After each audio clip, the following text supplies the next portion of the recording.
हरिओम. चला एक नजर टाकूया सप्टेंबर महिन्यातील काही महत्त्वपूर्ण दिवस आणि पुण्यदायी तिथींवर.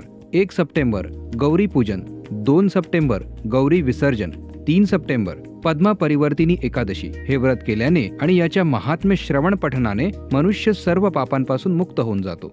4 सप्टेंबर श्री वामन जयंती, 5 सप्टेंबर शिक्षक दिवस, 6 सप्टेंबर अनंत चतुर्दशी, श्री गणेश महोत्सव समाप्ती, श्री गणेश विसर्जन. 7 सप्टेंबर खग्रास चंद्रग्रहण. भारतात दिसेल.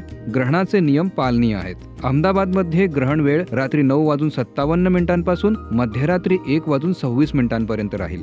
ग्रहणाच्या वेळी महत्त्वाच्या आवश्यक नियमांसाठी वाचा आश्रमातील सत्साहित्य सेवा केंद्रांवर उपलब्ध पुस्तक काय करावे काय न करावे आणि विस्ताराने याविषयी व्हिडिओ संत श्री आशारामजी आश्रम तसंच संत श्री आशारामजी बापू मराठी चॅनलवर उपलब्ध होईल.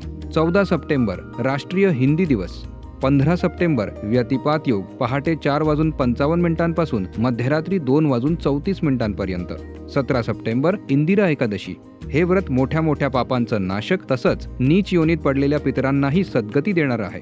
षडशीती कन्या संक्रांत. पुण्यकाल सूर्योदयापासून दुपारी 12:21 या दिवशी केलेलं ध्यान, जप व पुण्यकर्मांचं फळ 86,000 पट होतं असं पद्मपुराणात म्हटलं गेलंय. 18 सप्टेंबर गुरुपुष्यामृत योग. सूर्योदयापासून सकाळी 6:32 या योगात ध्यान, जप, दान, पुण्य महाफलदायी तसंच विवाहवर्ज्य आहे.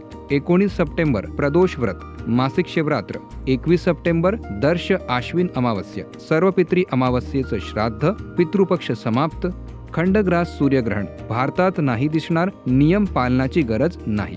22 सप्टेंबर आश्विन शारदीय नवरात्र प्रारंभ. घटस्थापन. 23 सप्टेंबर पूज्य संत श्री आशारामजी बापूंचा 61वा आत्मसाक्षात्कार दिवस. 28 सप्टेंबर रविवारी सप्तमी दुपारी 2:27 पासून 29 सप्टेंबर सूर्योदयापर्यंत.